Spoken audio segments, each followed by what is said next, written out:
Good morning student. आज अपन class 12 lesson 6 विश्व मानव अधिवास का अध्ययन करेंगे, है ना। मानव अधिवास, मानव बस्ती, अधिवास का मतलब होता बस्ती, है ना। मानव अधिवास का अभिप्राय, पृथ्वी के धरातल पर मानव द्वारा निर्मित एवं विकसित आवासों के संगठित समूह को क्या कहते हैं? अधिवास। पहला क्वेश्चन आपका, अधिवास से क्या अभिप्राय है?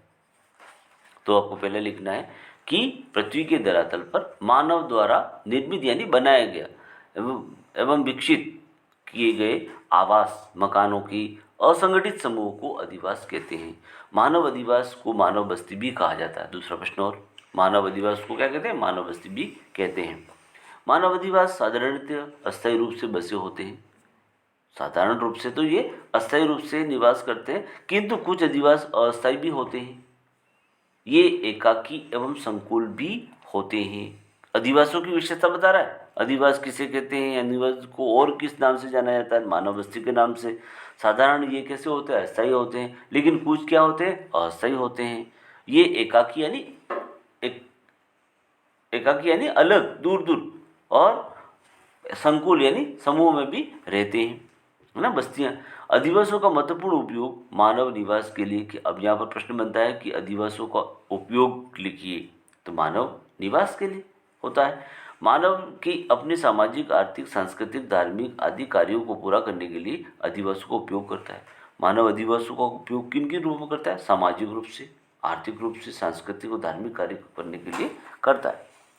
आवास, मकान, घर या निवास स्थान अधिवास की मूल इकाई होती है। तो यहाँ पर प्रश्न बन सकता है कि अधिवास की मूल इकाई क्या है? तो आप कोई भी लिखें, मकान लिखें, आवास लिखें, जो एक झोपड़ी या भव्य इमारत हो सकती है। झोपड़ी से लेकर इमारत, झोपड़ी भी एक अधिवास है ना, इमारत भी अधिवास है। अधिवास मकानों के समूह होते हैं जो 5 से लेकर सैकड़ों व हजारों मकानों के समूह में हो सकते हैं। बस्तियां छोटे रूप में विकसित होकर नगरों, महानगरों, विराट नगरों, विश्व नगरों एवं मिलियन सिटी का रूप धारण कर सकती है। शब्द याद रखना, नगर, महानगर, विराट नगर, इस पर प्रश्न बनता है। आवासों के परस्पर संपर्क के लिए पगडंडी, गली, सड़क, नहर, परिवहन मार्ग आदि होते हैं। प्रोफेसर विडाल डी ला ब्लास, आपने पढ़ा होगा ये नाम, विडाल डी ला ब्लास। कौन थे ये संभववाद, पहला लेसन के अंदर में संभववाद के संपादक हैं, प्रतिपादक हैं।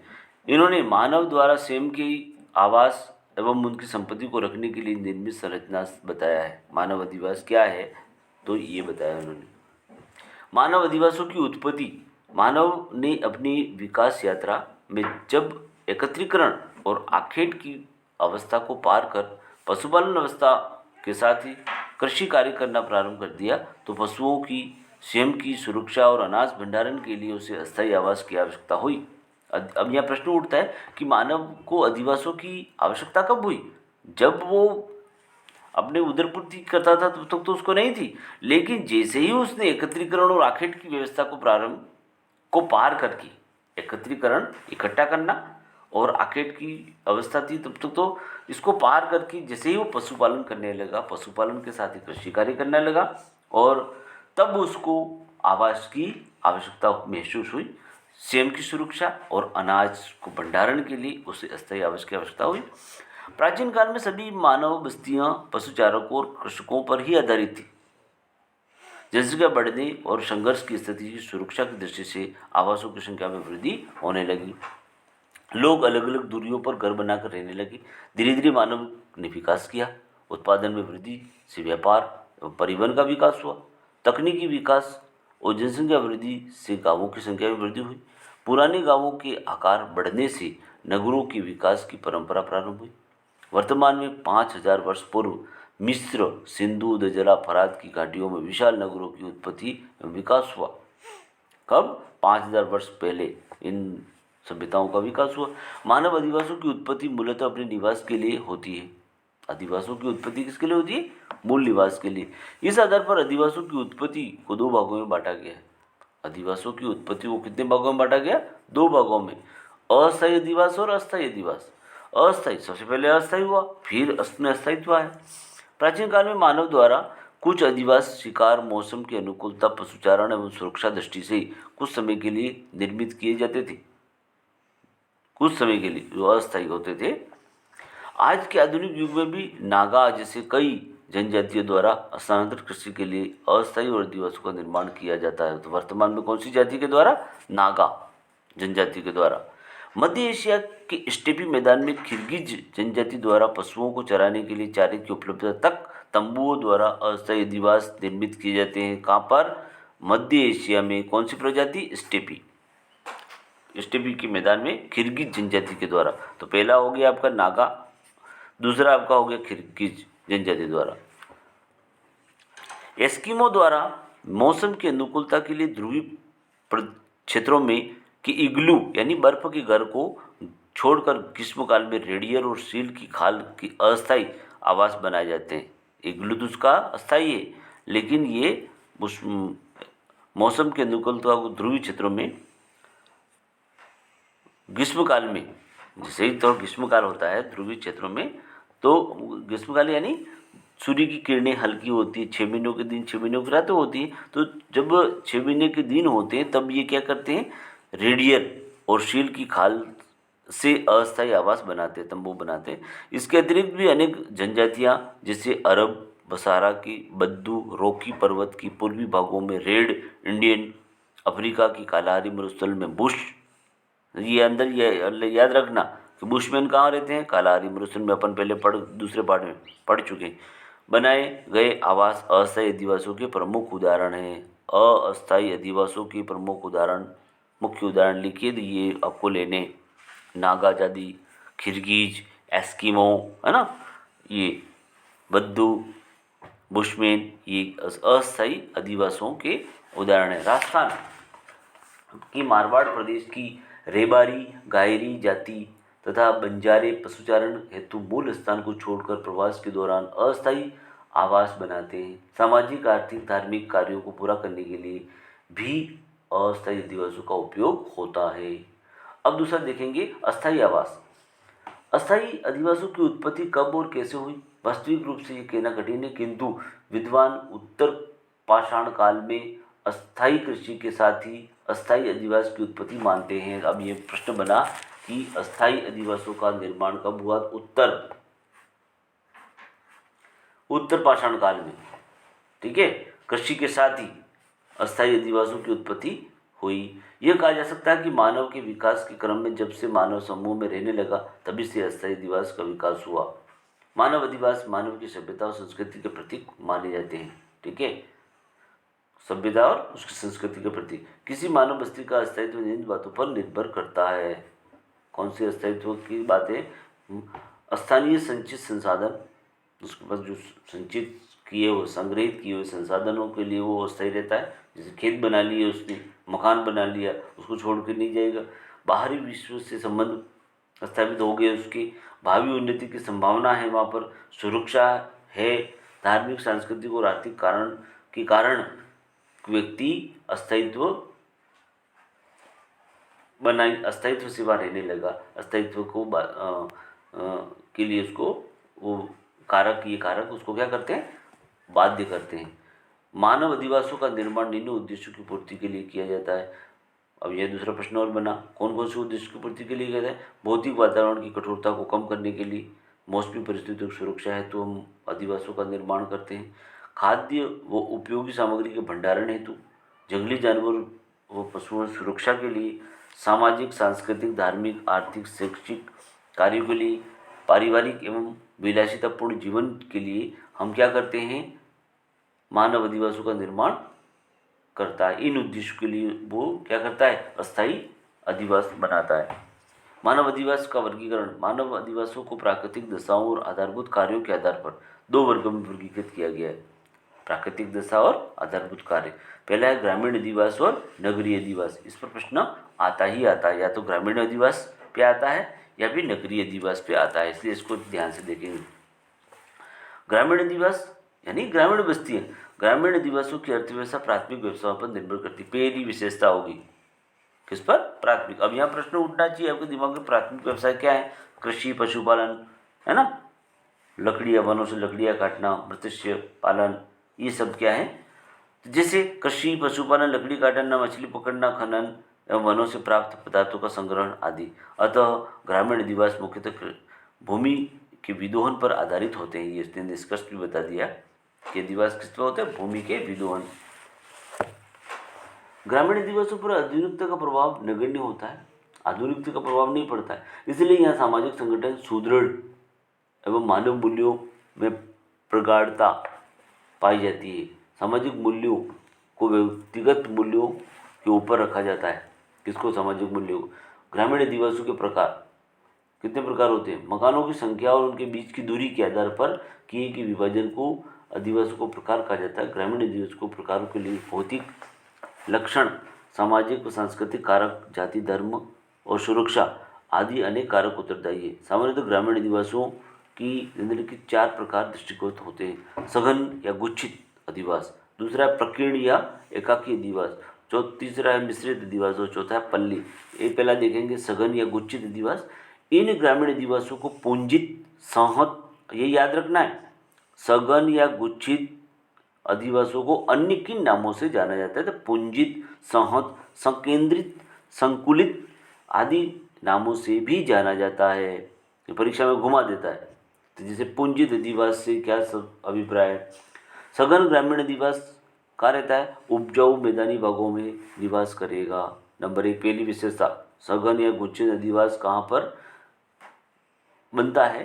तो जहाँ पर उपजाऊ भूमि होगी, मैदानी भाग होगा। दूसरा, समतल एवं पर्याप्त जल की उपलब्धता वाले क्षेत्रों में विकसित होते हैं, जिनमें आवास गृह पास पास होते हैं। दूसरी विशेषता है ना। और संपूर्ण गांव सघन बसा होता है। आसान पहुंच के लिए इनके साथ सड़कों का निर्माण होता है। आवासों के साथ साथ विद्यालय, सामाजिक एवं धार्मिक स्थल भी होते हैं। ये इसकी विशेषताएं होगी। दूसरी, अब देखेंगे यहाँ पर विशेषताएं। अधिवास प्राय खेतों के मध्य किसी ऊंचे व बाढ़ से सुरक्षित स्थान पर बसे होते हैं। खेत के मध्य ऊंचे और बाढ़ से सुरक्षित स्थान पर इनको बनाए जाते हैं। सभी आवास पास पास होते हैं। सभी आवास एक दूसरे पर संकेंद्रित होते हैं एवं बाहरी आक्रमणों का मिलजुल कर मुकाबला करते हैं। सामाजिक प्रगाढ़ता होने से एक दूसरे के सुख दुख में सहभागी होते हैं। इनमें आवासों की संख्या 40 से 50 लेकर सैकड़ों तक हो सकती है। आवासों की संख्या, इनकी जनसंख्या उपलब्ध संसाधनों के आधार पर 500 से 1000 या अधिक हो सकती है। सघन अधिवासों का वितरण, इस प्रकार की अधिवास नदियों के उपजाऊ मैदानों में सघन जनसंख्या वाले क्षेत्र में पाए जाते हैं। भारत में सघन ग्रामीण अधिवास सतलज के मैदान, मालवा के पठार, विंध्यन पठार, नर्मदा घाटी और राजस्थान के मैदानी भागों में पाए जाते हैं। दूसरा, प्रकीर्ण या एकाकी अधिवास। ऐसे अधिवास छितरे और बिखरे होते हैं। नंबर 1, इसलिए आवास एक दूसरे से दूर दूर और कृषि भूमि को छोड़कर बनाए जाते हैं। विशेषताएं, आवास एक दूसरे से दूर होते हैं। व्यक्ति एकाकी रूप में रहते हैं। एक मकान या तो 1 किलोमीटर। व्यक्ति स्वतंत्र जीवन यापन करता है, कोई रोक टोक नहीं उसको। एक दूसरे के सहयोग की भावना कम होती है इसके अंदर, दूर दूर रहेंगे तो। कृषि में संलग्न जातियों में उच्च नीच की भावना होती है। वितरण, उत्तरी अमेरिका के में संयुक्त राज्य अमेरिका और कनाडा के प्रेरी प्रदेश, एशिया के स्टेपी प्रदेश, गंगा की खादर क्षेत्र, हिमालय पर्वतीय क्षेत्र व तराई तथा भाबर क्षेत्र, मध्य दक्षिणी अमेरिका में अर्जेंटीना के पंपाज, ऑस्ट्रेलिया के डाउन्स, दक्षिणी अफ्रीका में वेल्डर्स प्रदेश, दक्षिणी राजस्थान की उदयपुर, राजसमंद, डूंगरपुर, प्रतापगढ़, बांसवाड़ा जिले में तथा मरुस्थलीय प्रदेशों में प्रकीर्ण अधिवास प्रमुखता से पाया जाता है। यहाँ पर प्रश्न लेके उठता है बोर्ड में कि दक्षिणी राजस्थान की उदयपुर, राजसमंद, डूंगरपुर, बांसवाड़ा जिलों में, मरुस्थलीय प्रदेशों में किस प्रकार की अधिवास पाए जाते हैं? तो प्रकीर्ण अधिवास पाए जाते हैं। मिश्रित अधिवास, इन अधिवासों को अर्ध सघन या अर्ध केंद्रित अधिवास भी कहा जाता है। ये सघन व प्रकीर्ण अधिवासियों के बीच की अवस्था होती है, जो सामान्यतः किसी परिवार की संख्या में वृद्धि होने से आवासों की संख्या बढ़ने की कारण उत्पन्न होते हैं। इनकी उत्पत्ति में पर्यावरणीय कारणों के स्थान पर पारिवारिक कारण उत्तरदायी होते हैं, जैसे सांगोद, कोटा, तहसील का खुर्द, ये और प्रश्न बना। पल्ली या पुरानी अधिवास, इस प्रकार के अधिवासों में आवास एक दूसरे से अलग किंतु एक ही बस्ती में बसे होते हैं, इसलिए इन सब का नाम एक रहता है। बस्ती के अलग अलग भागों में अलग अलग जातियों के लोग रहते हैं। वितरण, पर्वतीय प्रदेशों में निचली घाटी खनन वाले क्षेत्रों में इस प्रकार के आवास दृष्टि दिखाई देते हैं। ग्रामीण अधिवासियों के प्रतिरूप, अधिवासियों की बसाव की आकृति के आधार पर किए गए विभाजन को आदिवासियों के प्रतिरूप कहा जाता है। ग्रामीण आदिवासियों के प्रतिरूपों को प्राकृतिक कारक, धरातल का स्वरूप, नदियाँ, जलाशय, ऐतिहासिक कारक, सामाजिक सांस्कृतिक कारक, परिवहन मार्ग, धार्मिक स्थल आदि द्वारा निर्धारित किया जाता है। आकृति के आधार पर ग्रामीण आदिवासियों को निम्नलिखित प्रतिरूप में निर्धारित किया जा सकता है, बांटा जा सकता है। पहला, रेखीय प्रतिरूप। जब ग्रामीण क्षेत्र में सड़क मार्ग, रेल मार्ग, नहर, नदी घाटी में या सागर तट की सारी बस्ती का विकास होता है, तब रेखीय प्रतिरूप का अधिवास का निर्माण होता है। ये याद रखेंगे। तब जब ग्रामीण क्षेत्र में सड़क के किनारे, रेल के किनारे, नहर के किनारे, है ना, जब किसी बस्ती का विकास होता है तो रेखीय प्रतिरूप अधिवास का निर्माण होता है। इस प्रतिरूप में आवास पास पास एवं पंक्तिबद्ध होते हैं, जिसे गंगा यमुना के मैदान एवं मध्य हिमालय क्षेत्र में इस प्रकार के अधिवास पाए जाते हैं। ऐसा भी पूछा जाता है कि इस तरह की रेखीय प्रतिरूप कहाँ पर पाए जाते हैं, तो यहाँ पर ये बताना है। जयपुर जिले का बरवाड़ा गांव रेखीय प्रतिरूप का उदाहरण है। इन्हें पंक्तिनुमा मार्गोन्मुख और अर्धचंद्राकार प्रतिरूप भी कहा जाता है। देखो दूसरा नाम। दूसरा है तीर प्रतिरूप। किसी अंतरिक्ष के शीर्ष पर नदी के विसर्प के सहारे या दो आब के बीच विकसित अधिवास का प्रतिरूप प्राय तीर नुमा होता है। इसी स्थान पर अग्रभाग में अधिवास के विकास के लिए भूमि उपलब्ध नहीं होती या नदी की सीमा इसके विकास में बाधा डालती है, जिससे अधिवास का विकास पृष्ठभाग की तरफ होता है। दक्षिणी भारत की कन्याकुमारी और उड़ीसा में चिल्का झील तट पर अधिवास, ये उदाहरण। त्रिभुजाकार प्रतिरूप, जब नदियां, नहरें, सड़कों का संगम होता है, नदियों, नहरों और सड़कों का संगम होता है और वे एक दूसरे को काटती नहीं है, तब त्रिभुजाकार प्रतिरूप का निर्माण होता है। इसी संगम स्थलों पर अधिवास को विकसित होने के लिए दोनों नदियों, नहरों, सड़कों द्वारा निर्मित त्रिभुज के अंदर की भूमि पर ये अधिवास विकसित होते हैं। भारत में हरियाणा और पंजाब ऐसे अधिवास मिलते हैं। आयताकार या चौक पट्टी प्रतिरूप, जब दो सड़कें आपस में मिलती हैं और उनकी मिलन स्थल से दोनों सड़कों के किनारे लंबवत गलियों का निर्माण होता है, तब आयताकार प्रतिरूप बनते हैं। विश्व में समतल उपजाऊ मैदानी भागों में ऐसे प्रतिरूप का विकास होता है। अरीय त्रिज्या प्रतिरूप, जब किसी गांव में एक स्थान पर अनेक दिशाओं से कच्ची सड़कों या पक्की सड़कें मिलती हैं, तो मिलन स्थान से त्रिज्याकार मार्गों का, मकानों का निर्माण होता है, परंतु सभी गलियां मुख्य चौराहों पर मिलने समांतर नहीं होती हैं। आज के लिए यहीं तक।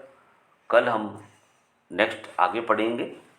इसके कुछ क्वेश्चन आंसर हैं जिनको आपको करना है।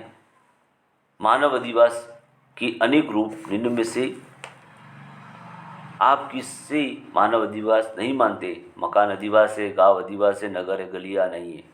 बुशमैन जाति के लोग निम्न में से किस प्रकार के अधिवास बनाते हैं? अस्थायी बनाते हैं, अपन ने देखा था। पंपा जो प्रेरी घास के प्रदेशों में किस प्रकार के अधिवास बनाते हैं? तो प्रकीर्ण अधिवास, ये भी देखा अपन ने।